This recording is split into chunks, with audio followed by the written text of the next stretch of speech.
cómo me gusta hacer programas musicales. Programa musical como nos gusta celebrar o como nos gusta recordar, homenajear. Sí, hacer un paso por otra época de la historia donde la música marcó un antes y un después. Sí, el Live Aid fue producto de un quiebre, podríamos llamar, ¿no? Muchos artistas se coronaron como grandes rockeros de la historia, como lo fue Freddie Mercury, pero muchos han sufrido el síndrome del Live Aid. Sí, el festival benéfico fue el mayor hito mediático musical de todos los tiempos, un acontecimiento realmente único, sí, verdaderamente único. También fue un revelador escaparate de cómo era la industria musical de los 80. ¿Sí? Volvemos a traer en Digital Love rock y solidaridad y rock. ¿Sí? La unión de esas bandas de los 80 que hicieron historia. Cande Bilbao, ¿cómo estamos? Hola Maicolini. Qué felicidad hacer un programa de música. Nos encanta. Sí. Eso estábamos charlando fuera del aire, cuando los miércoles pasan de ese programa policial periodístico que también nos gusta, pero disfrutamos mucho hacer estos recitales, conciertos, eventos. Woodstock nos marcó. Woodstock nos marcó a nosotros, como marcó la historia, marcó también un antes y un después de Digital Love. Qué lindo. A mí me encanta hablar de los 80. ¿Te gustan los 80? Me gustan los 80. ¿Te sirve la jodita de los 80? No sé si me siento como que he vivido en los 80, que debería haber vivido en los 80, pero me gusta apreciarlo. Claro.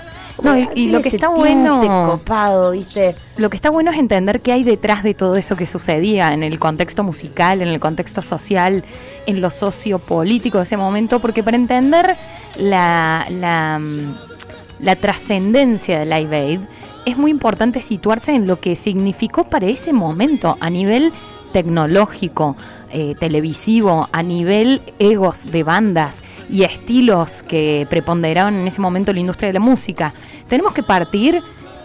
Necesariamente tenemos que partir de hacer un análisis de qué estaba pasando en la política en Londres, particularmente en ese momento, en Gran Bretaña, de la mano de Margaret Thatcher, esta mujer que venía con políticas muy rigurosas, muy llevadas a la privatización de todo, con muchísimas huelgas, con muchísima violencia, particularmente huelgas de mineros, de trabajadores de la industria minera, ¿no?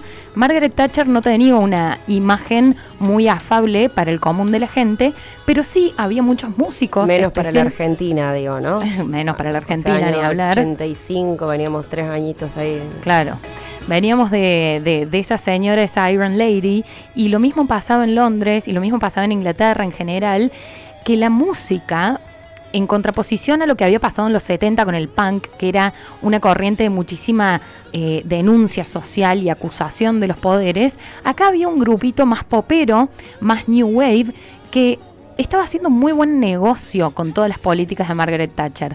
Y se empezaba a construir una imagen, un poquito de herencia del glam rock también, con toda esta cosa fastuosa de mostrar esa cosa grandilocuente, ¿no? Esos lujos, esos pelos, esos mullets, esa cosa capitalista, ¿no? Era un poco un reflejo de lo que estaba pasando en la economía, pero unos pocos en ese momento en Gran Bretaña, que empezaba como a tender a ese extremo capitalista. Pero en la calle había mucha violencia, había mucho descontento, había mucho disgusto para con las políticas de Margaret Thatcher. Eso para que entendamos un poco como las dos caras de la moneda, ¿no? Lo que se veía en la música, muy llevado de la mano de MTV, también hablamos de MTV en el programa de videoclips, y cómo MTV se transformó en una plataforma para mostrar toda esta estética que acompañaba la música ahora, porque ya veíamos videos aparte de canciones, y también todos estos lujos acompañados de música medio insípida, ¿no? Medio sin contenido. Como los 80, esa época de viva la pepa, mientras hay otros que le están pasando mal. Ese es el punto de partida para entender la envergadura de lo que fue Live Aid. Bien, Michael Jackson no estuvo presente en el concierto Live Aid, pero sí tiene algo que ver con toda la movida en la cual se celebró todo este concierto masivo. Bueno, como sabemos y vamos a hablar y entrar un poco en el contexto también de qué fue lo que llevó a que se celebrara este inmenso concierto simultáneo en 2 países y en realidad en todo el mundo. Había en África azotando una hambruna gigantesca y meses antes de lo que fue el Live Aid, Michael Jackson con Lionel Richie hicieron el tema tan famoso de We Are the World, justamente para esta causa. Te voy a contar un poquitito más acerca de eso en un ratito, pero sí es importante saber qué es lo que estaba pasando en Etiopía en ese momento, ¿no? Un poco como vos mencionaste, Michael Jackson y Lionel Richie y Quincy Jones también tuvieron mucho que ver con la creación de ese tema, We Are the World, que acompañaba la puesta en visibilidad de lo que estaba pasando en ese momento en Etiopía. Paréntesis musical, lo vamos a escuchar al final. Ok, ¿sí? Me gusta que cerremos con eso, me parece sumamente coherente. Pero lo que pasaba un poquitito en Etiopía es que estaban azotados por una tremenda sequía, ¿sí? Y esto no era algo que aparecía corrientemente en los medios en ese momento en Inglaterra. Y había por ahí dando vueltas un tipo, un músico, Bob Geldof, que era el líder de la banda The Boomtown Rats, que era una banda que ya estaba como medio venida menos, ¿viste? Habían tenido un par de hits, pero estaba como medio en decadencia. Y de eso se trataba en los 80, ¿no? Unos estaban decayendo, otros estaban resurgiendo. Era todo muy estacional, ¿viste? La pegaste y desapareciste así como la pegaste. Pero lo que pasó fue que este tipo llega a su casa, particularmente un 23 de octubre de 1984, 7 de la tarde, prende las noticias y se encuentra con algo que escapaba a lo cotidiano y a lo que se veía todos los días. Y era un informe especial de la BBC, encabezado por el periodista Michael Work, que mostraba lo que estaba pasando en Etiopía con esta hambruna que había comenzado en el 83 y se extendió hasta el 85, producto de, por un lado, una sequía, que es lo que comúnmente sabemos, fue una hambruna por sequía, pero también tuvo mucho que ver con decisiones políticas de quien estaba en el poder en ese momento en Etiopía, que era Mengistu Haile Mariam, que era un tipo que había llegado al poder en el contexto de una rebelión, ¿no? Tenemos acá una revolución más de tantas que terminaron siendo incoherentes en su llegada al poder, ¿no? El tipo mató a varios de sus compañeros en el camino para llegar a ser el mandamás en Etiopía y tenía muchos grupos insurgentes. Claro. Y para combatir esos grupos insurgentes aprovechó también el contexto de la sequía para privar a ciertas personas del acceso a alimentos. Las imágenes de ese informe de la BBC, si no las vieron, yo los invito a que las vean. Son durísimas, pero no hay forma de que no te conmueva ver esas imágenes. Niños en situaciones de desnutrición tremendas, muertes en vivo, inclusive. En el momento que se estaba filmando el informe, iban muriendo niños, azotados por moscas, ¿no? Es una cosa tremenda, cruel. Y eso es lo que le pasó a Bob Geldof cuando vio esto. Dijo, no puede estar pasando esto, tenemos que hacer algo. Tenemos que hacer algo. Le llegó directo el cuore, ¿no? En su carrera, que ya estaba medio venida menos, dijo, acá está el propósito, yo tengo que hacer algo con esto.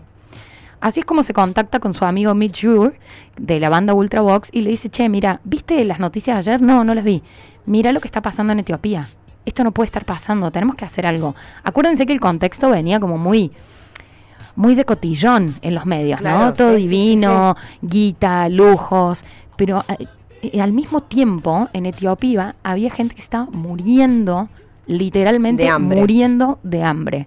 Y esto a mí me sirve para aprovechar y meter siempre el recordatorio de que desde Digital Love ayudamos a 5 comedores en Córdoba y en Villa Carlos Paz. Así que si quieren colaborar con eso, Tristán Malbrán 4240, estamos hasta las 6 de la tarde. Mañana estamos también acá. Si no, nos pueden escribir por Instagram, @DigitalLoveOK.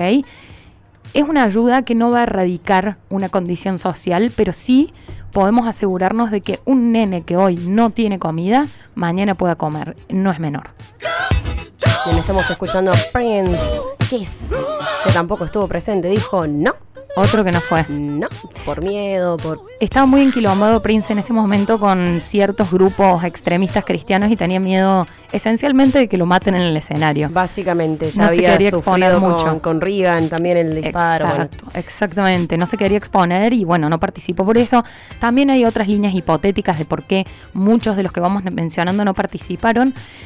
Pero acá lo importante es este Inception, ¿no? Este inicio, esta epifanía que tuvo Bob Geldof, que la compartió con su amigo Mitch Ure, y dijeron, che, grabemos un tema con muchos artistas británicos para poner un poco de conciencia sobre esto.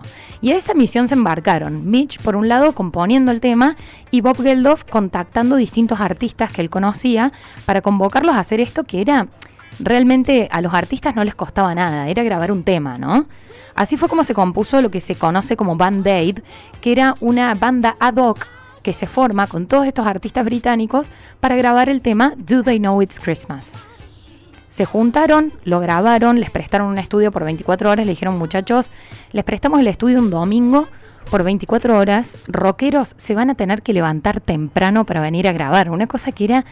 Y era muy extraño porque Bob Geldof no tenía ese perfil, claro. ¿no? Era como... Era otro. Era un otro pibito perfil. rebelde, nada que ver, y de pronto tenía este golpe de conciencia que todos decían, ¿qué le pasa a este chabón? ¿Qué le pasó? Y por algún lado tenía que canalizarlo, ¿viste? Porque la solidaridad por ahí te nace cuando tenés que canalizar algo fuerte que estás haciendo en tu vida y... Algo tiene que trascender tu ego en algún momento.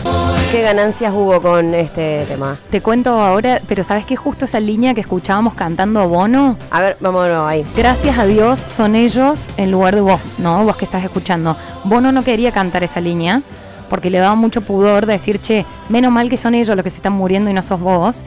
Y Bob Geldof le insistió y le dijo, che, esta es la línea de la canción. Esta es la línea que le va a tocar la víscera a la gente. Hay que cantarla. Es lo que es muy interesante de todo lo que es Band Aid y Live Aid es que está absolutamente todo documentado y pueden encontrar en YouTube la sesión de grabación de este tema que estamos escuchando, Do They Know It's Christmas, donde había un Bono que todavía no era muy conocido. De hecho, la trascendencia de YouTube está bastante ligada a lo que fue su performance en Live Aid, ¿no? Pero Bono era medio pichoncito, la grabación era medio un quilombo, ¿viste? No sabían quién iba a cantar qué, estaba todo como medio así. Bueno, vamos, nos juntemos en el estudio y vemos qué sale. Esta canción se publicó y la recaudación se vendieron 2 millones de copias de este disco especial y la recaudación fue de $24 millones versus lo que tenían en mente Bob Geldof y Mitch Ure, que era 70.000 libras. Ellos habían dicho, con que juntemos 70.000 libras estamos. Bueno, juntaron $24 millones y no solamente se logró eso, esto se publicó el 3 de diciembre del 84, ¿no? Había mucha controversia alrededor de esto, porque ¿qué pasa? En el informe que se había mostrado en la BBC había hablado una enfermera voluntaria, Claire Betzinger, que contaba ella que tenía que decidir quién moría y quién vivía, ¿no? Una cosa muy extrema se vivía en Etiopía, y esta misma enfermera, cuando se entera lo que estaba haciendo Bob Geldof, dice, estos hijos de mil están usando lo que pasa en Etiopía para hacer una movida comercial. Todo parecía una movida comercial, ¿no? Sí, marketinera, claro, sí parecía. Claro, entonces se juntan todos los de Band Aid, toda esta fundación que habían formado, y le dicen, che, Bob, vas a tener que viajar a Etiopía. Vas a tener que viajar para mostrarle a la gente que nosotros vamos en serio con esto, que les vamos a llevar ayuda, que esto no es una joda, ¿no? Él no quería viajar, no tenía como el deseo de viajar, como que dijo, no sé si quiero ir, lo tenés que hacer, maestro, tenés que viajar a Etiopía.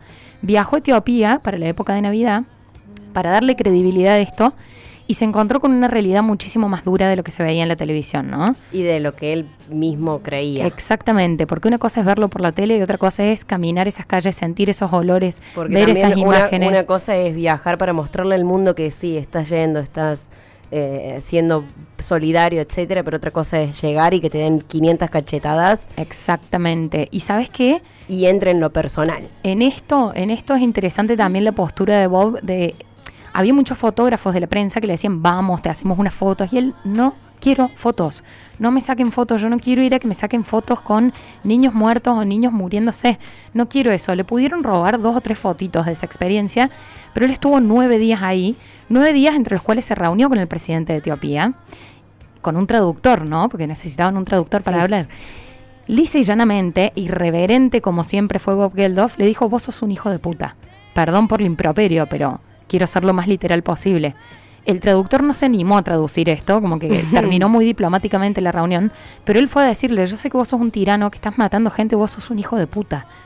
Él no tenía pelos en la lengua para enfrentarse a ningún poder, ya vamos a ver a qué otros poderes se enfrentó, ¿no? Pero el impacto de lo que él vio cuando llegó a Etiopía fue tremendo y dijo, che, no alcanza con lo que juntamos, no alcanza, se necesita muchísimo más. Cuando él vuelve de ese viaje, en paralelo y casi en simultáneo sucede lo que vos comentabas en Estados Unidos, ¿no? Se reúne un grupo de artistas que se hicieron llamar USA for Africa, que mucha gente cree que significa United States of America for Africa. Juntos por África. En realidad significa United Support of Artists for Africa, ¿sí? Es como una asociación de apoyo de artistas para África. Y en realidad fue Harry Belafonte el que tuvo como la iniciativa principal de decir, che, está pasando esto en Etiopía, Bob Geldof hizo esto en Inglaterra con todos estos músicos, tenemos que hacer algo acá. Ahí es cuando se contacta con Lionel Richie y con Michael Jackson, con la producción de Quincy Jones, que Quincy Jones tuvo mucho que ver con la carrera de Michael, lo hablaron ustedes en el programa, de Michael Jackson, y graban lo que fue We Are the World, que es este tema tan conocido que reunió tantas estrellas de la música de Estados Unidos en ese momento, con la misma finalidad, pero con un poquitito más de éxito que la versión británica, porque We Are the World recaudó 75 millones de dólares y se vendieron 20 millones de copias, ganaron un Grammy, fue como un despliegue muy grande. Y en ese despliegue lo invitan a Bob a Estados Unidos. Perdón, pero el tema es más pegadizo. Claro, es como que pega más, te queda más en el... Tiene la mirada comercial, ¿viste? Te queda en loop, tiene la mirada comercial, tal cual. O sea, si tenés que juntar guita, tiene que estar ese marketing detrás. Exactamente. En esto lo invitan a Bob a que vaya a Estados Unidos a conocer a todos estos artistas, ¿no? Y cuando él va, se encuentra con una reunión, con un banquete, con caviar, bien a Los Ángeles de ese momento, ¿no? O sea, toda esa cosa fastuosa. Y él mismo, y por eso digo que él no tenía drama en ser irreverente con quien sea, siempre y cuando guarde coherencia con sus preocupaciones, los puteó a todos. Le dijo, che, hay gente que se está muriendo de hambre y nosotros estamos acá comiendo caviar. Y estamos al mismo tiempo celebrando una canción claro, que es para... un chiste. Claro, es como, ¿es joda esto? No lo podía creer Bob Geldof cuando vio eso. Sí hay que decir que esta recaudación por parte de Estados Unidos generó muchísima ayuda para el pueblo de Etiopía. De hecho, hay un tipo de pan que lo bautizaron el pan Michael, porque lo hacían con la harina que habían mandado de la recaudación de la canción We Are the World. Y hasta el día de hoy hay muchísimas regiones de Etiopía que reconocen al pan Michael como una receta especial en agradecimiento a los esfuerzos de Michael Jackson con toda esta cola de artistas para donar semejante cantidad de plata en rescate de la gente que se estaba muriendo de hambre. Bien, entonces de lo que se recaudó de esta junta, esta Band-Aid, llegaron las donaciones a Etiopía, pero a corto plazo Bob Geldof se empezó a dar cuenta de que las donaciones quedaban atascadas en el puerto porque no tenían infraestructura suficiente ni tampoco mucha voluntad de este gobernante tirano de que esas donaciones llegasen a todos estos campos de recuperación donde trabajaban, entre otros, esta enfermera de la que hablábamos hace un rato. Entonces ahí dice, che, bueno, ¿qué tenemos que hacer? ¿Cuánta guita hace falta? ¿Qué es lo que hay que hacer acá? Esto no es suficiente. Hace falta más de 75 millones. Claro. Y en ese entonces también se cruza en un evento con Margaret Thatcher. Nada más y nada menos que esta mujer potente que muchos no querían en ese momento y se enfrenta con ella. Interesante tomarte un cafecito claro. En ese 84 con Margaret Thatcher. Y esto está registrado, como digo, toda la historia del Live Aid y de Band Aid, por suerte está registrada y uno lo puede ver, ¿no? Como si lo estuviese viviendo. Él se enfrenta con Margaret Thatcher y le dice, che, escúchame, hay donaciones en Etiopía, hay gente que se está muriendo de hambre, ahora, mientras hablamos, y nadie está haciendo nada. Tenés que hacer algo. Y por supuesto Margaret Thatcher le empieza a dar explicaciones y él la frena y dice, che, se está muriendo gente. Eso es lo que tiene Bob Geldof, ¿no? Que cuando los otros se enrulaban, y esto pasa hasta el día de hoy, ¿no? Cuando hablamos de contribuir con algo como que nos complicamos la vida y no, pero es una cuestión que va más allá. Che, atendamos lo urgente no puede esperar. Si hay gente que se está muriendo de hambre, tratemos de salvarle la vida hoy. Y después vemos cuáles son las políticas a largo plazo, o mientras tanto las vemos, pero tenemos que evitar que se mueran principalmente, claro, una movida para que no se muera gente, es ahora. Exacto, es ahora, no puede esperar. ¿Y qué hizo Bob Geldof? Bueno, ahí le tiró esto a Margaret Thatcher y esto tomó mucho vuelo público, porque claro, había mucha gente que no simpatizaba con Margaret Thatcher y dijeron, acá viene este picante, todo sucio y desaliñado, y se enfrenta a Margaret Thatcher y lo empezó a amar la gente. Y esto también tuvo una repercusión en lo que era su banda, Boomtown Rats, que estaba venida menos y de pronto tomó un vuelo espectacular. Sus compañeros de banda no sabían muy bien dónde ubicarse en esto, porque hacían recitales y la gente iba y le daba plata a Bob Geldof, tipo señoras que venían y le decían, toma, para las donaciones. De pronto tenían un público mucho más masivo de lo que acostumbraban a tener. Y ahí es cuando dice Bob, y esto hay que desmentir, hay una hipótesis que dice que fue Boy George el que le dijo, che, tenés que hacer un recital. No, esto fue idea de Bob Geldof, que dijo, hey, está pasando esto en los recitales de Boomtown Rats. Estoy poniendo tachos y la gente está tirando un montón de plata. Hay que hacer un recital, pero no cualquier recital. Hay que hacer un recital simultáneo en 2 continentes, global, con las mejores estrellas de la música de estos tiempos.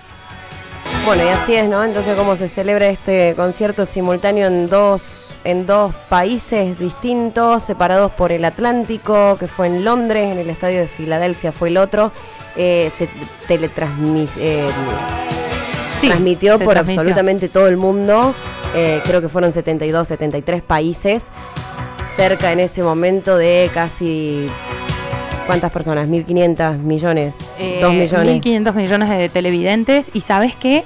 Hay 2 cosas curiosas acá. ¿Por qué se hizo en Filadelfia? La idea original de Bob era hacerlo en el Madison Square Garden, en Nueva York.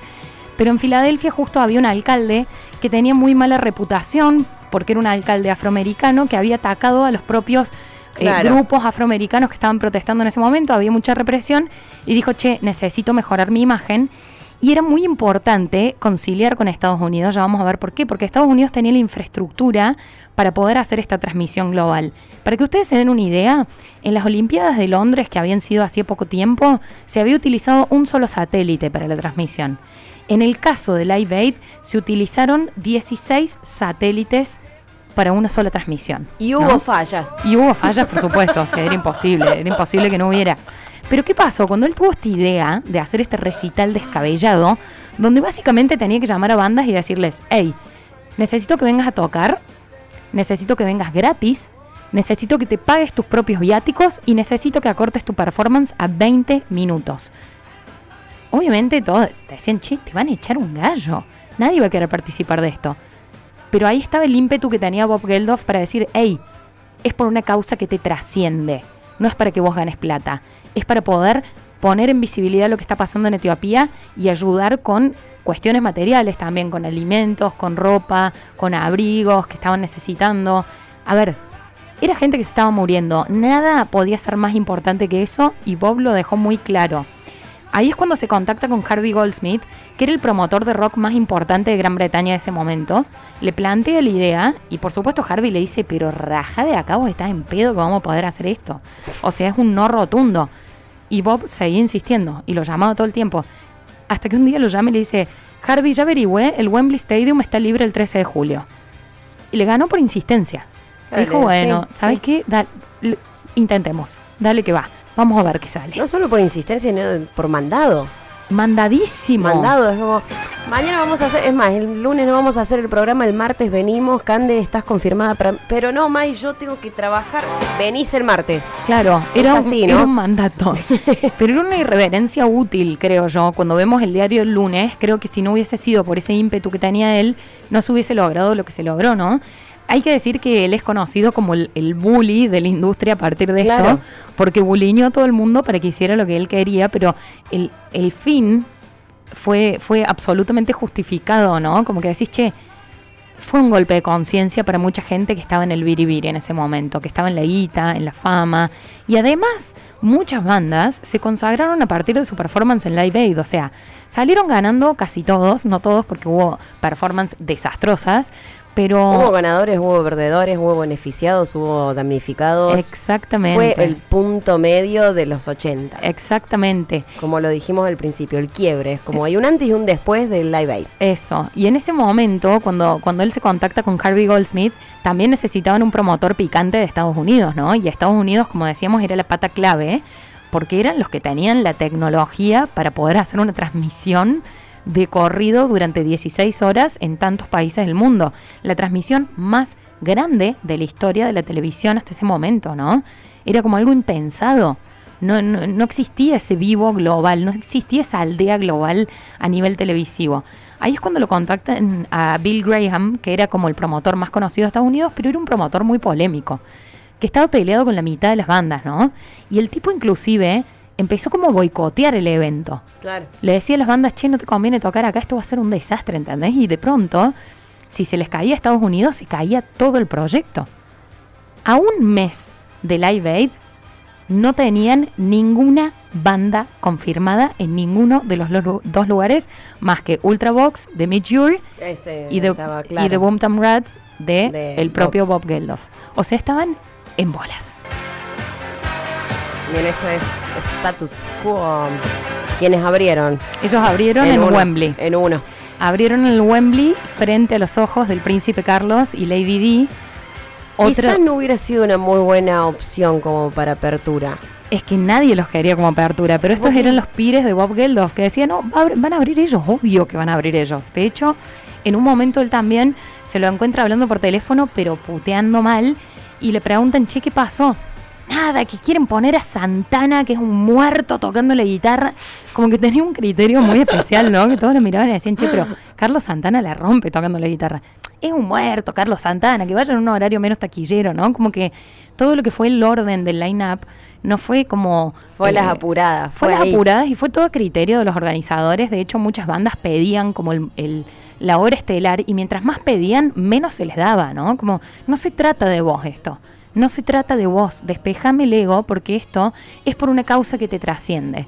Ese era el mensaje que sostuvo Bob Geldof y todo el equipo de coordinación que llevó adelante este majestuoso concierto en simultáneo transatlántico con estos 1.500 millones de espectadores en todo el mundo. Bien, 3513-645038, Isabela, hola hermosas. Qué tema el de hoy, muy fuerte, me acuerdo de esa época, nos movilizó a todos. Felicitaciones por tratar esto que fue una causa tan importante, les mando un beso a ustedes y otro para el COI. Beso enorme, Isa. Saludos para Tommy Sheriff, sintonizado, ya les extrañaba, dice. Sí, no avisamos que no veníamos ayer. Ayer hubo un cambio, pero coyuntural, no es que va a ser así toda la semana, para solamente nada, por nada. hoy estamos... Simplemente lo pasamos porque había otra transmisión. Exacto. Así que... Hablando de transmisiones... Perdón si nos ponemos a hablar mucho, pero en estas 2 horas tenemos que hablar de un tremendo concierto que no saben todo lo que hay. No nos alcanza y hay un montón de bandas y músicos que merecen que contemos sus anécdotas. Así Exacto. que vamos a estar hablando todo el tiempo. Exacto. Y hablando de transmisiones, como decías recién, May, hubo una transmisión muy importante que se dio un mes antes del famoso Live Aid, que fue una conferencia de prensa que decide armar Bob Geldof con Harvey Goldsmith desde el Wembley Stadium. Sin tener ninguna banda confirmada, se sientan frente a los medios televisivos, anuncian el recital y empiezan a anunciar bandas como confirmadas, ¿no? Entre las cuales, por ejemplo, estaba Queen, que Queen ni siquiera estaba enterado de esto. Llama el manager de Queen y dice, che, ¿qué carajo están haciendo? Yo lo tengo a Freddie Mercury que quiere abrirse solo, está todo mal con la banda, o sea, no hay forma. Claro. Y era tipo, bueno, ya te anunciamos, Lola. Mandado nomás. Lo mismo pasó, algo similar pasó con Pete Townshend de Who. De Who estaban, pero peleadísimos todos. Y Pete llama a la secretaria de Bob y le dice, che, yo quiero participar yo como músico. Y esto se le comunica a Bob unos minutos antes de la conferencia de prensa. Y él no tiene mejor idea que decir en la conferencia de prensa. Y les tenemos una gran noticia, algo que nos acabamos de enterar. The Who se vuelve a unir para Live Aid. O sea, ay, qué cool. Todo así, una metida de pecho tremenda, donde después la política de Bob fue, si me llaman y me dicen que no quieren participar, que se bajen. Pero ¿cómo van a quedar frente al público diciendo me bajo de un evento benéfico? Ya no los puso entre la espada y la pared a todos. Bueno, después la presentación de Who tampoco fue muy beneficiosa para la banda. ¿Sí? Y no, fue como... Se mostró lo que sentían. Bueno, y hablando de transmisiones también, lo que hacían eran transmisiones con distintos países en los cuales no había ningún estadio en vivo y en directo, comunicación con Australia, con Alemania, con... Exactamente. Un montón de países más en con, los cuales estaban con la misma Unión Soviética, que eso fue un statement muy importante, ¿no? Sí. Con todo lo que era el hermetismo de la Unión Soviética, aún así decidieron participar de pequeñas intervenciones en la transmisión, y en particular la transmisión de Australia. Lo curioso es que ahí se presenta In Excess, que In Excess no era una banda mundialmente conocida, pero lo curioso es que Michael Hutchence es como la primera vinculación directa que tienen Bob Geldof y Michael, que después, a futuro, Michael termina formando pareja con la ex de Bob Geldof, Paula Yates, y tiene una historia muy muy compleja, De hecho, Bob Geldof quiso adoptar a los hijos que ellos tuvieron porque Paula se muere de sobredosis, era todo como un ambiente súper tóxico, y él siempre quiso cuidar a los hermanos de sus hijos, ¿no? Pero esa fue la primera vez que tuvieron contacto entre ellos dos. Acá hubo un punto de quiebre para lograr que las bandas empezaran a sumarse, que fue que Dire Straits tenía programado un concierto en el Wembley Arena, que era al frente del Wembley Stadium, para esa fecha. Entonces hablan con Bob y le dicen, che, en una de esas podemos cruzarnos, tocamos ahí y después nos cruzamos a nuestro show, que ya lo tenemos agendado. A partir de eso, con esa confirmación... cualquiera que se toma el vuelo en medio de exactamente, del concierto y se va para Estados Unidos. Pero esa confirmación fue como el puntapié para que otras bandas empiecen a comunicarse con ellos, a decir, che, ¿vos decís que nos conviene tocar? Y la verdad que sí, te conviene, qué sé yo, fíjate. Y ahí empezaron a confirmar muchos de los importantes, pero había una figurita que era infaltable. La figurita clave, que era la más difícil de conseguir, que era que alguno de los Beatles tenían que estar presentes. ¿Quién era el candidato? Paul McCartney. ¿Y qué pasaba con Paul McCartney? Hacía 6 años que no tocaba a partir de la muerte de John Lennon. Estaba viviendo una vida como súper familiar, nada que ver. Y lo terminan convenciendo a sus hijos, a Paul McCartney. Se apegaron tanto a la causa que le dijeron, papá, vos tenés que tocar ahí. Una vez conseguido Paul McCartney, era como ya, viste, el statement de credibilidad que se necesitaba. Sí. Hubo también un tironeo de acá y de allá con Mick Jagger, porque bueno, estaba en un mal momento con Keith Richards, entonces era como, yo no voy a tocar con él, yo toco solista, no sé qué, bla, bla, bla. La cuestión es que Bob Geldof en ese momento era casi como un terapeuta matrimonial, tratando de conciliar bandas para asegurarse de que estuviesen todos los importantes, porque ese era el propósito, ¿no? Él tenía que ser contundente, si no era contundente no era nada. Y así fue. Tenía que haber rock and roll. Y le iba mintiendo, ¿viste? La esencia del rock and roll de los 80. Exacto. Iba llamando a uno y le decía, ponele a Mick Jagger, che, mira que David Bowie ya confirmó, ¿eh? Y lo mismo hacía con David Bowie. Claro. Los iba apurando desde ese lugar. Así también apuró a la cadena ABC, que fue la encargada de transmitir esto, la encargada de poner todo el soporte de transmisión. Le dijo, che, miren que NBC me está esperando, que si yo no recibo una oferta mejor me voy con NBC, y en realidad NBC lo había sacado cagando. Entonces era como que él iba engañando así a la gente para que se vayan sumando. También esa cosa medio bulinera lo hizo con las autoridades del Wembley Stadium, que le querían cobrar como si fuese cualquier concierto normal, y se plantó y empezó a golpear la mesa y a putear a todos los gerentes del Wembley Stadium hasta que llegaron a un acuerdo, pero era irreverente, esencialmente irreverente en todas sus formas. Esto es Inks, que la rompieron siendo una transmisión desde Australia. Demostraron que era un nuevo estilo, algo nuevo resurgía en estos 85, así que aplastó a muchos. Hubo muchas performances como muy sorprendentes, ¿no? Y también muchas performances que eran muy esperadas y que decepcionaron mucho. Como decías vos antes, Mai, la performance de Who fue bastante irrespetuosa con cómo se había planteado toda la estructura, porque hay que pensar que para transmitir en vivo y para coordinar la simultaneidad de los dos venues del concierto, tenían que ser como súper rigurosos con los horarios. Y tenían una luz roja en el escenario que cuando se prendía les anunciaba que quedaban 2 minutos para el show. Los de Who reventaron la luz roja, Pete Townshend reventó la luz roja. Era algo muy, muy esperado, o sea, lo esperaban, eran grandes de los 70, ¿no? Como Queen lo estaba haciendo en ese momento en los 80. Exactamente. Y la pifiaron desde un principio, desde que se subieron, un desastre. Bueno, reventaron la luz roja y tocaron 5 minutos más, que 5 minutos más para una transmisión televisiva. Es una canción más para otro artista. Exactamente. De hecho, hubo muchos artistas que renunciaron a sus tiempos. Ya vamos a entrar un poco más en esas anécdotas finitas, pero piensen ustedes lo importante que era el tiempo, que hasta se diseñó un escenario giratorio para Wembley, para que las bandas no perdieran el tiempo en salir la banda y entrar la otra y armar todo el despliegue de instrumentos, sino que iba girando el escenario. Y cuando una banda terminaba, se giraba otra cara del escenario y la otra banda que seguía ya estaba lista, ¿no? Esto fue un chino bárbaro porque armaron la estructura, el peso se vencía. En un momento pensaron hasta en poner caballos para que tiren a fuerza.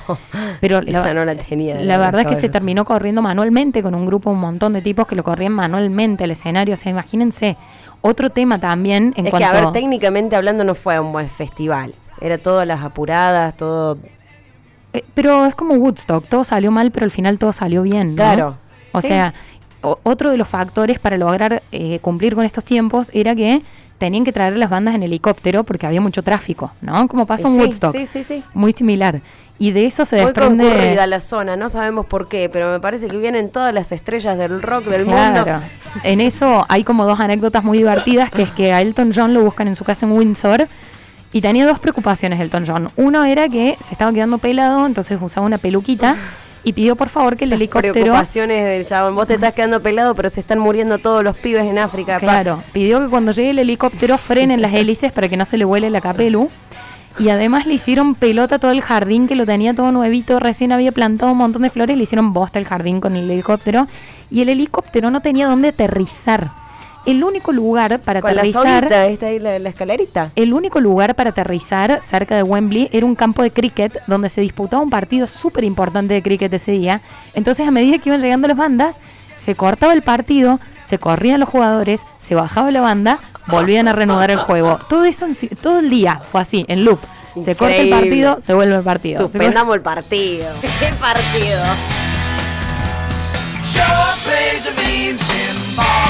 Bueno, este tema de Who había sonado bien. El problema era que justo se había cortado la transmisión mientras estaba en la performance de Who, y todos los televidentes se habían quedado con la imagen de la pifiada del principio. Claro, hubo muchos problemas técnicos. El más trascendente capaz fue el de Paul McCartney, que empezó a tocar Let It Be y el primer minuto de canción tiene el micrófono apagado, ¿no?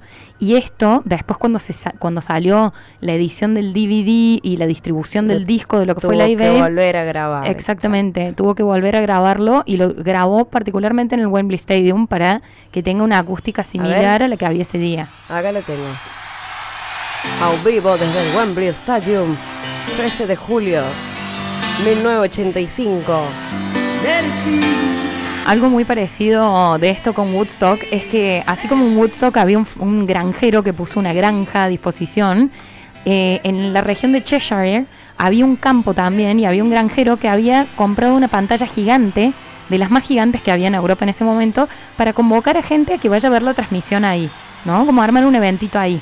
Y por supuesto, también como pasó en Woodstock, hubo una asamblea de vecinos que se oponían a semejante evento, y de pronto una señora grande, que el granjero la miró y dijo, esta me va... Ay. Levantó la mano y dijo, discúlpenme, pero mientras hablamos hay gente que se está muriendo. Y ahí es cuando se aprobó este microevento que se desprendía del Live Aid en una granja en Cheshire. Bien, Diego de la Calera dice, hola chicas, buenas tardes. En estos tiempos que corren, qué falta que nos hace un Bob Geldof, un Live Aid. Necesitamos que la música vuelva a hacer su magia y sane a este mundo cada vez más caótico, porque aún hay gente que muere de hambre y lo más loco es que aún hay guerras. No hemos aprendido nada con la historia. ¿Qué falta nos hace? No puedo estar más de acuerdo en cada una de las palabras, tal y como las pusiste. Más mensajes por aquí. A las mujeres más bellas que nos acompañan todos los días, gracias y millones de gracias por hacernos todas las tardes más amenas y desde ya cultivarnos. Gracias. Simplemente gracias. Se las quiere una banda. Nosotros también te decimos muchas gracias. O sea, sí.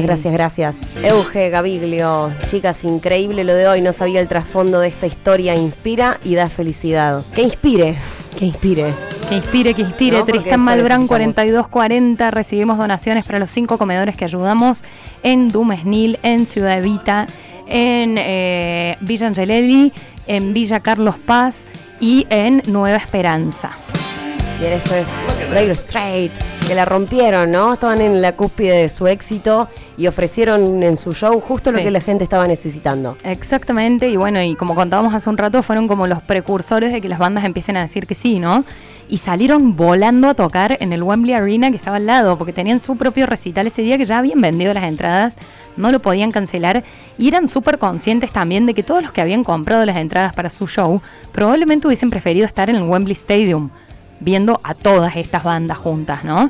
Pero bueno, ellos salieron a la venta antes y ya estaban agotadas las entradas para ese día y tuvieron que salir volando. Otro que salió volando, pero literalmente volando, como contábamos hace un rato, es Phil Collins, que se subió a un Concorde, tocó en Londres, se subió a un Concorde y se fue a Filadelfia para tocar también en el escenario de Estados Unidos, y en el medio del vuelo hizo una transmisión en la televisión desde la cabina del piloto que no se entendió una goma lo que decía, pero en fin, estaba volando para llegar allá. Llegó, le pifió todo Phil Collins. Tocó, igual, tocó en Estados Unidos y tocó junto a Page, Plant y Jones, que no querían hacerse llamar Led Zeppelin porque Bonham había muerto y ellos no se sentían más Led Zeppelin sin Bonham. Y uno de los que tocó la batería para ellos fue el propio Phil Collins. Esa fue la peor performance del Live Aid. Era una performance muy esperada, pero salió pésima. Tan mal salió que los mismos artistas decidieron no incluirla en ninguna de las grabaciones que se distribuyeron después del Live Aid. Lo único que hay de material tiene que ver con material captado por individuos que tenían algún dispositivo para grabar, pero oficialmente ellos pidieron que su performance se saque de todos lados. Es más, tengo entendido que Phil Collins iba estudiando lo que tenía que tocar en la batería en el avión. Iba estudiando en el avión y o hay sea, otro... no lo habían ensayado nunca. Hay otro curiosidad, que es que Phil Collins se estaba haciendo pis. Entonces el tempo de la batería estaba acelerado porque se estaba haciendo pis el chabón, ¿entendés? La que también tuvo que ir al baño de las apuradas fue Madonna. También. Con Madonna hay una anécdota un poco escatológica que dicen que llega al backstage y pide que se despeje el área, ¿no? Despejen el área que llega Madonna. Y todos los que estaban ahí dijeron, pero Madonna, ¿quién sos? Fíjate vos si me voy a ir. ¿Reina de qué? Y ahí estaban los baños químicos, ¿no? Y Madonna entra al baño químico y no estaba muy bien digestivamente hablando ese día. Y bueno, y todos escucharon lo que estaba sucediendo allá adentro. Seguido de eso, Madonna dio una performance lamentable, desafinó como nunca, dejó muchísimo que desear. Entre la performance de los ex Led Zeppelin y Madonna, podemos decir que están las dos peores de lo que fue el Live Aid en su totalidad, ¿no? Entre los contratiempos que sufrieron en la preproducción y en el momento del show, uno muy conocido es que Bono de YouTube lo llama a Bob Geldof la noche antes del show y le dice, che, hicimos la prueba de sonido es un desastre, no vamos a tocar. ¿Qué le respondió Bob Geldof? Fuck off. Finalmente se terminaron presentando. Se terminaron presentando y fue muy trascendental la presentación de YouTube porque tenían este tiempo limitado y en eso Bono baja digamos como al público porque ve que había una chica que le estaban aplastando, ¿no? Y medio que los compañeros de banda no entendían muy bien y siguen tocando el riff en loop del tema que estaban tocando. No entendían qué hacía Bono. No, y la seguridad pensaba que querían que suban alguna piba, ¿viste? Como, bueno, que suba alguien. No quiero que suba nadie. Quiero sacar esa piba que le están aplastando, exactamente. La sacan a la chica y él la abraza y se queda un buen rato bailando con ella. Y los compañeros de banda no llegaban a ver la fosa, digamos, donde estaba Bono, porque estaban más altos, por supuesto. Seguían tocando el riff en loop. Y esto fue un verdadero escándalo para YouTube, porque tras bambalinas ellos se perdieron de tocar un tema porque perdieron el tiempo y los corrían directamente, se enojaron mucho con Bono, sin darse cuenta que ese iba a ser como el gran gesto que iba a posicionar a Bono donde lo posiciona hoy, como un tipo que realmente le importa el ser humano, que realmente tiene un sentido humanitario muy arraigado y coherente, y fue un punto de quiebre que le dio muchísima visibilidad a la banda que todavía no era tan conocida. En ese momento igual fue un escándalo, los compañeros de banda se lo querían comer entre dos panes, le decían, che, pero macho, hiciste perder 10 minutos del show abrazando una piba, pero bueno, le tendrían que haber agradecido a Bono por ese gesto, porque eso marcó un antes y un después en la carrera de la banda. Todo pasó mientras estaba sonando este tema de YouTube. Son nuestras Geldof, dicen acá.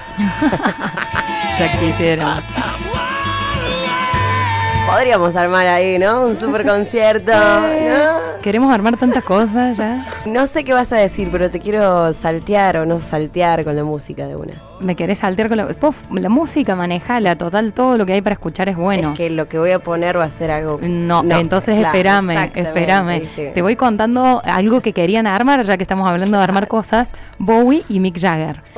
Ellos tenían la idea inicial de tocar en simultáneo, uno en Estados Unidos, que era Mick Jagger, y Bowie en el escenario de Londres. Querían hacer como una canción en simultáneo y le dijeron, muchachos, no hay forma de que esto salga sincronizado y salga bien. Claro, hermano, 85, imagínate. En el locurón que tenía Bowie y el fanatismo que tenía por el espacio, en un momento le tira a Harvey Goldsmith, ¿por qué no hablas con la NASA y esto posta, esto contado por Harvey Goldsmith, ¿por qué no hablas con la NASA y no les preguntás si no tienen algún cohete que vayan a mandar en esos días y lo metemos a Mick Jagger ahí, cosa de que sea algo bien contundente y hacemos algo con eso? Harvey Goldsmith llamó a la NASA, en la NASA lo sacaron corriendo. Y finalmente... Estaban todo el mundo en un momento en el que sí, vale todo, vale hablar todo. Con todo. Si hace falta hablar gratis con el Papa para que mueva cielo y tierra. Tal cual. Literal. Lo que terminaron haciendo es grabar el video de Dancing in the Streets, que un poco hablamos de eso en el programa que hicimos de Bowie. Un video donde aparecen estas dos bombas, David Bowie y Mick Jagger cantando juntos. Imperdible.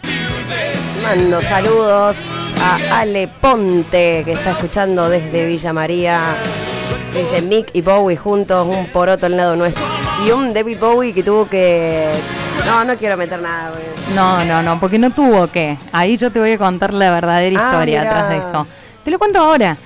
Como ya sabemos, había tiempo limitado para la performance de cada uno, pero David Bowie, unas noches antes del Live Aid, ve el informe de Etiopía de la BBC que había inspirado todo este movimiento, junto con Harvey Goldsmith y con Bob Geldof, y se larga a llorar mientras lo veía en silencio, todos en silencio, y él dice: yo quiero presentar este video en el Live Aid. Y Bob Geldof le dice: no, pero mirá, te vas a ver, yo quiero que toques tus hits, te vas a perder de tocar tus temas. No, yo renuncio a tocar temas míos para que la gente pueda ver este video. En el momento que se proyectó el video de lo que estaba pasando en Etiopía y se pudo ver en imágenes concretas cuál era esa realidad, colapsaron todas las líneas telefónicas del teletón de donaciones que se había montado en el marco de Live Aid. Fue el pico de donaciones, el momento en el que David Bowie se dio su espacio y se dio su ego para poner de manifiesto una realidad. Lo amamos a David Bowie. Lo que quería decir de Bowie, sí, justo tuvo que salir David Bowie después de la tremenda performance que se mandó el querido Freddie Mercury. Una performance que fue un fuego. Mítica performance que marcó la historia de Queen y la historia de la música. Si hay una performance que se destacó en Live Aid, fue la del conjunto Queen, que venía, que se coronó como la reina del concierto, la reina del rock. Exactamente, porque lo que logró Freddie Mercury es el objetivo que tenía Bob Geldof en mente, de que esto fuese como una rocola global, donde la gente estuviese escuchando hit atrás de hit, atrás de hit, atrás de hit, y logró una participación. Y que en realidad esos 20 minutos parezcan de 2-3 horas. Exactamente, y logró un engagement con el público, porque sabemos que era un frontman de la hostia, Freddie Mercury, pero fue tal el engagement que logró que en Estados Unidos, que lo estaban viendo por transmisión televisiva, al son de Radio Gaga y de We Will Rock You, aplaudían como si estuviesen con Freddie Mercury ahí. Fue una cosa increíble lo que lograron estos tipos en el Wembley Stadium ese día. Mucho se puede ver en la película que salió de Freddie Mercury hace unos años. Sí hay que decir que hay algunas cuestiones de la historia que son incorrectas o inexactas en la peli. Ellos sí se habían llevado su propio ingeniero en sonido para que suene todo espectacular. No fue el manager como se cuenta en la peli. O esto de tratar de convencerlos no fue tan así como contamos antes. Medio que les metieron el pecho en la conferencia de prensa y anunciaron su presencia. Pero hay que decir que esta performance quedó marcada en la historia de la música mundial. Fue una cosa increíble y lo bueno es que la pueden ver. Si ustedes entran a YouTube, pueden ver esto, pueden ver eso que se generó y les aseguro que no van a poder dejar el piecito quieto. Por es 21 minutos. 21 Imperdibles minutos 21 minutos. De Queen. Yo creo que ahí tenés el resumen de todo lo que es Freddie Mercury. ¿Sabés que Bob Geldof en ese momento, cuando sube Freddie Mercury al escenario, se estaba yendo al lugar donde estaban transmitiendo? Porque todo el tiempo había como conductores de televisión transmitiendo como el Teletón. Y él estaba muy preocupado porque no estaban teniendo las recaudaciones que esperaban, ¿no? Lo de Bowie fue posterior, como decís vos. Y se tuvo que frenar para ver lo que estaba pasando porque no podía creer lo que estaba haciendo Freddie Mercury en el escenario. No lo podía creer, se quedó absorto mirándolo. Sí, después fue a la transmisión y ahí es donde nace esta famosa frase que en realidad Bob Geldof nunca la dijo, pero que se le asocia mucho a él. Él en un momento dice: no vayas al pub esta noche. No vayas al pub, ahorrate esa plata, dame esa plata, pegando contra la mesa, bien estilo Geldof, pero lo que se popularizó es que la frase había sido give me your fucking money. Él nunca dijo fucking money, dijo give me your money, pero hoy en día es conocido por esa frase give me your fucking money.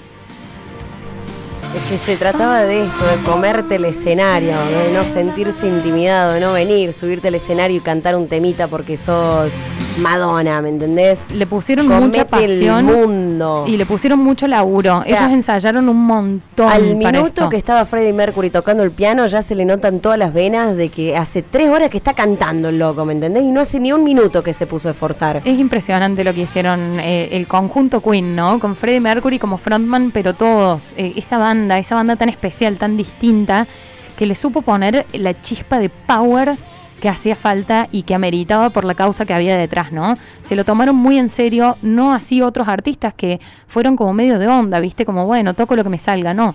Queen ensayó muchísimo para brindar verdaderamente el mejor show que pudiesen brindar. Cerrar con esto, imagínate. Bueno, a esto me refería. Después de tremendo show que se mandó Queen, tenía que venir David Bowie a hacer lo suyo. Sí, y igual Queen fue como el antes y el después de Live Aid, ¿no? Exactamente. En cuanto a performance, es superior por lejos y creo que cualquier persona que haya visto todas las performances de Live Aid va a coincidir con esto, porque fue algo tan mágico lo que provocaron estos tipos arriba del escenario y hubo tanta sinergia mundial donde todos estaban metidos en lo que comandaba Freddie Mercury desde un escenario con un micrófono, ¿no? Todos cantaban al son de la música de Queen, de sus mejores hits, todos aplaudían y después vino un Bowie que, si bien la performance no fue superadora de Queen porque ninguna la superó, sí puso el toque más visceral, más de, hey, esto es lo que está pasando en Etiopía. Miren por sus propios ojos. Y como les dije antes, quien vio ese informe de la BBC no puede no haberse conmovido, porque es imposible. Realmente es increíble lo que vivieron en ese lugar. Es increíble ver chicos tan chiquititos en esa situación. Cala el alma. Imagínense ver eso en el espíritu de lo que encerraba Live Aid, ¿no? Estar en esa celebración de música donde toda la gente está poniendo todo de sí gratis, porque todo fue gratis, de onda, para contribuir con una causa, y encontrarte con esas imágenes y poder conectar con la idea de que, hey, yo pagué una entrada hoy acá y algunos de esos chicos que están en ese video van a poder comer gracias a ello. Y hay una historia particular de una de las nenas que aparece en el video, que años más tarde se contacta con Bob Geldof para contarle que ella pudo ir a la universidad, sobrevivió a la hambruna gracias a las donaciones, pudo ir a la universidad y abrió un montón de centros para alimentar a personas en situación de necesidad extrema. Y eso es lo que dice Bob Geldof al día de hoy. Si yo tuve que hacer Live Aid solamente para que esa chica pueda sobrevivir, llegar a la universidad y estar ayudando gente, ya con eso valió la pena. Sabes que hay una historia muy interesante con quien abrió Estados Unidos, ¿no? Había un chiquito de 18 años, músico, que no tenía ningún tipo de antecedente, que se llamaba Bernard Watson, nombre artístico, que se fue a acampar. Esta es la historia del gran persevera y triunfará. Exactamente, se fue a acampar varios días antes a la puerta del John F. Kennedy Stadium para esperar cruzarse con Bill Graham y decirle, che, yo quiero entregarte mi cassette y déjame tocar acá porque yo tengo que tocar acá. Estuvo días y días y días hasta que los medios se alertaron y sacaron como una nota del pibe este que está ahí acampando pretendiendo tocar. Hasta que el día del concierto él le hace llegar una cinta de cassette a Bill Graham. Bill lo escucha y lo va a buscar a la puerta con un plato de comida y le dice, toma, come, tenés que tener fuerza para abrir el show, a no ser que pretendas cerrarlo, que no va a suceder. Este pibito abrió el Live Aid en Estados Unidos. Quien lo cerró fue, por supuesto, Bob Dylan, por una cuestión de jerarquía y posicionamiento, claro estaba. Bob Dylan cerrado en Estados Unidos, Paul McCartney en Londres. Sir Elton. Elton. He visto la peli de Elton. Buenísima, está Rocketman. En Netflix, ¿no? Sumamente recomendable, sí, está en Netflix. Está Rocketman. divertida. Muy buena biopic. Muy bien actuada, además. Muy buena actuada. Actuación. Siempre terminamos tirando una recomendación de peli, no entiendo por qué, pero bueno, así somos esto. Bueno, es que hay muchas biopic de todos los artistas de los cuales hablamos y está bueno ir viéndolas. Sí. No te digo que soy tan cinéfila ni bibliográfica, pero... Y de paso, para los que quieren ver un documental bien completo de lo que fue el Live Aid, está el documental de la BBC, Live Aid Against All Odds. Está en YouTube y es sumamente completo, dura 3 horitas, pero 3 horitas que valen la pena hasta el último segundo para entender lo que fue esta hazaña, porque fue verdaderamente una hazaña, ¿no?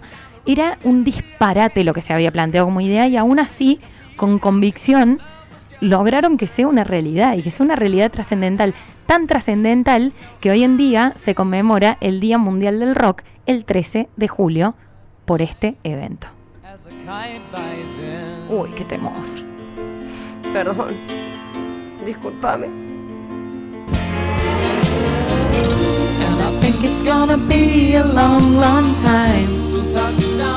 Creo que es uno de los temas más lindos de Elton John. Tiny Dancer también es otro de los que me llegan al cuore.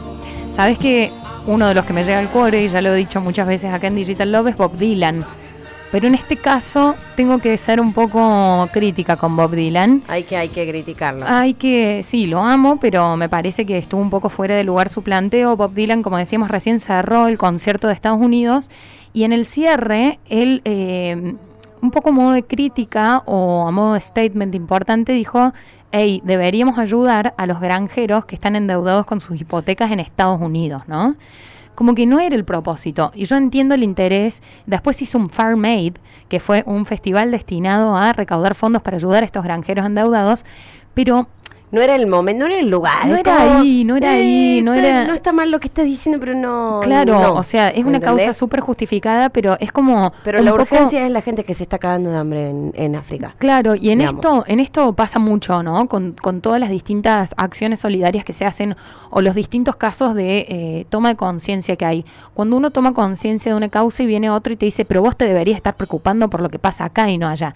Me preocupo por lo que me interpela, me preocupo por lo que me mueve la tripa. Si algo me genera una sensibilidad especial y quiero tener una participación activa en eso, déjame que la tenga. Mejor eso antes que nada, como que siempre está como la cosa crítica en todo lo que tiene que ver con conciencia, con solidaridad, como que esa cosa de opacar la causa porque hay otra causa que a vos te interpela más, fantástico, genial. No tenemos la capacidad de abordar absolutamente todas las causas. Empecemos por la que nos genere algo, ¿no? Sí. Bueno, y lo musical me parece... Bueno, no le fue muy bien tampoco. El sonido lo tenía muy amplificado. De repente se le habían apagado los monitores. No tenían retorno. No tenía monitores. Exacto. Igual se hacía medio el boludo, como diciendo, che, ¿se me está escuchando? ¿Suena todo bien por ahí? Hay que decir que acá aparece la grieta de los Rolling, ¿no? Porque Bob Dylan sale al escenario con Keith Richards y Ron Wood, y Mick Jagger sale por otro lado con Tina Turner, ¿no? Sí. No querían tocar juntos los Rolling, estaban pasando por una etapa de desavenencias, pero es verdad que ellos cuando tocaron les pasó esto, que no tenían monitores, no se escuchaban a ellos mismos. Esto pasó un montón en el Live Aid, pero es que no era ese el propósito tampoco, ¿no? Es como que la desprolijidad estaba aceptada porque había algo que era más importante que vos te luzcas en el escenario. Era reunirnos todos para tomar conciencia de que algo estaba pasando. Y en esta toma de conciencia hay que hacer una mención especial a la donación más grande que hubo, digamos, en una sola, digamos, la más voluminosa en una sola donación, que fue de la familia gobernante de Dubái, que donó 1 millón de libras. Hicieron un llamado telefónico, hablaron con Bob Geldof y le dijeron, donamos 1 millón de libras para esta causa. Solamente la familia gobernante de Dubái. Bien, Mick Jagger, que se subió al escenario, cantó 2 canciones que no las conocía ni el padre, porque recién se separaban. ¿Sí? Claro, amigo, eran hits. Era la idea. Tenías que cantar un hit hasta que se subió y cantó Miss You. Igual la rompió un poco. Viejo fachero, te perdono vos. Olvídate que está súper perdonado Mick Jagger ahí. Demasiado con que dijo que sí. Claro. A ver, o sea. Un poco para contarte en limpio cifras finales de lo que se recaudó con el Live Aid. Más de 150 millones de libras esterlinas se recaudaron a raíz de este evento en simultáneo y de todas las transmisiones, los derechos de transmisión y demás. Y hay que decir que después surgió una investigación periodística de la BBC que decía que esa plata se había utilizado para armar a estos grupos insurgentes, para comprar armas. Y después la BBC misma tuvo que desmentir lo que habían dicho, rectificarse y decir, no fue una investigación seria, estamos diciendo cualquier cosa, pedimos disculpas. La propia enfermera que les conté que en aquel entonces había criticado mucho a Bob Geldof por usar esto de manera comercial, terminó reconociendo públicamente a Bob Geldof y agradeciéndole todos los esfuerzos hechos para que se pudiera combatir esta situación tan dramática y tan trágica que estaba sucediendo en Etiopía. Bob Geldof fue reconocido mundialmente por esto, con muchísimas menciones de honor, y no paró ahí, porque Bob Geldof hasta el día de hoy sostiene sus esfuerzos por desarrollar muchísima mayor conciencia sobre las cosas que pasan en el mundo. Un poco de ahí se desprende Live Aid, que fue un evento que se armó en el marco de la reunión del G8 en Escocia en el año 2005 y fue una réplica de lo que fue el Live Aid, pero esta vez para decirle a los gobiernos de las superpotencias del mundo: ¡hey! Despiértense y hagan algo para combatir la pobreza, porque no puede ser que haya gente que se muere de hambre en el mundo. Es inadmisible. Bueno, y habíamos dicho que hay algunos que no fueron, ¿no? Hay algunos que no participaron. Un poco esto tuvo que ver también con... Hubo como una contracampaña con el tema del Live Aid porque no había la suficiente cantidad de negros en el line-up. Esa la quiso hacer Michael Jackson. Eso dicen que Michael Jackson y Stevie Wonder fueron como los que encabezaron esta contracción, que de hecho supuestamente, y según cuentan algunas malas lenguas, tenían planeado un boicot para el Live Aid. Lo real, o por lo menos lo que declara Bob Geldof, es que la gente de Michael Jackson con la que él habló le manifestaron que él estaba en el estudio grabando y que no le interesaba participar. No por una causa no le interesaba. Michael Jackson, AC/DC, Journey, Deep Purple, Van Halen. Raro igual, ¿no? Michael Jackson que no tira ahí una manito para un par de niños. Y bueno, qué chiste inafortunado. Otro que no participó fue Bruce Springsteen, que por entonces era como muy importante en la escena musical, pero era porque se había casado hace unos días, se quería tomar unos días de descanso, así que por eso no participó. Bueno, Bruce, te podrías haber tomado el descansito unos días después, pero está bien, está todo bien. Bruce Springsteen, 20 minutos, ¿me entendés? Te subían a un helicóptero, te ponían ahí. ¿Cuánto podrías demorar? No, pero además Bruce Springsteen se recontra arrepintió de no haber ido y lo dijo públicamente. Tipo, yo tendré que haber ido, me arrepiento. Claro, porque nadie le creyó a Bob Geldof hasta que después vieron lo que había sido esto. Que hay que decir que se coronó, si bien el cierre en Estados Unidos lo hizo Bob Dylan y en Londres Paul McCartney, después ambas agrupaciones de artistas, tanto americanos como británicos, cantaron sus canciones insignia para estas causas, Do They Know It's Christmas y la mítica We Are The World. Con eso cerraron todos los artistas arriba del escenario. Y eso lo tenías que decir en 9 minutos. No, porque me parece que es más importante, más allá de hablar de lo que pasó arriba del escenario, lo que pasó allá en Etiopía, ¿no? Y lo que pasó a raíz de esto. En Etiopía murieron cerca de 1 millón de personas a raíz de esta hambruna. Y lo loco es que todos los países occidentales, a partir de esto, pusieron un verdadero ojo por primera vez en lo que estaba pasando fuera de sus ombligos. Y al mismo tiempo hay como una dicotomía, ¿no? Porque son los países que le prestaban dinero a Etiopía y después le cobraban una tonelada de intereses. Entonces, desde ese lugar esto también planteó la necesidad de generar distintas políticas públicas donde los ciudadanos tuviesen la posibilidad de desarrollarse, de emprender, de autoabastecerse y no depender de las dádivas del gobierno, cosa que pasa hasta el día de hoy en muchos lugares del mundo, particularmente en Argentina también, ¿no? Como que es más fácil tener a la gente agarrada de el gobierno te provee y no darles la oportunidad de desarrollarse. Esto puso de manifiesto eso. Es gente que necesita poder autoabastecerse porque puede haber muchas sequías más. Y no por eso la gente tiene que caer en semejante hambruna y en semejante tragedia que se puso a los ojos del mundo ese día en el que el Wembley Stadium y el estadio JFK en Filadelfia fueron como las sedes de lo humanitario, la sede del sentimiento de humanidad, la sede de que los egos eran menos importantes que la vida que se estaba perdiendo en Etiopía, con un Bob Geldof que fue como el estandarte del cachetazo de realidad para todo el mundo, ¿no? Más allá de que esto no hubiese sido posible sin todo el equipo que hubo detrás, gracias al cielo, Bob Geldof ese día de 1984 llegó a su casa, prendió la tele y se encontró con ese informe de la BBC para llevarnos a todo el mundo occidental a desarrollar un poquito más de conciencia. Sembró una semilla para que entre seres humanos nos prestemos un poco más de atención.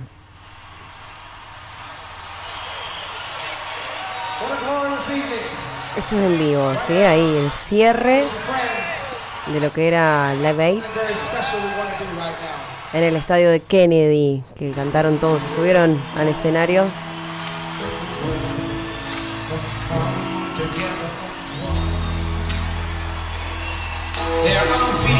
Pero ¿sabes qué? ¿Qué? No soy muy de las versiones en vivo para radio. Y lo que pasa es que todo depende de la calidad. Y acá la calidad no era un denominador. Así que la calidad en Digital Love va un poquito más allá. Lo que usted diga, señorita. Dos como componentes de valor que deja este programa que hicimos hoy sobre el Live Aid es cómo la música, como llegaba en un mensaje hace un rato, cómo la música puede ser un agente transformador, un agente que una, porque es un lenguaje universal la música, ¿sí?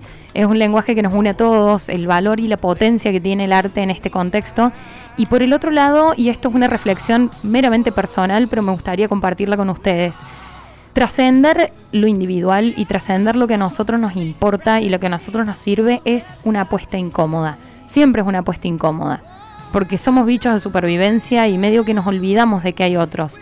Entonces, desde Digital Love los queremos invitar hoy, como siempre, a apostar incómodamente, a tomar conciencia de que hay gente acá en Córdoba, no en Etiopía, no lejos. Acá en Córdoba hay gente que no sabe si va a poder comer mañana. Y por eso los convocamos a acercarse. Una vez más, les repetimos, Tristán Malbrán 4240. Recibimos donaciones acá. Si no pueden acercarse, @digitallove, ok, por Instagram, nos escriben.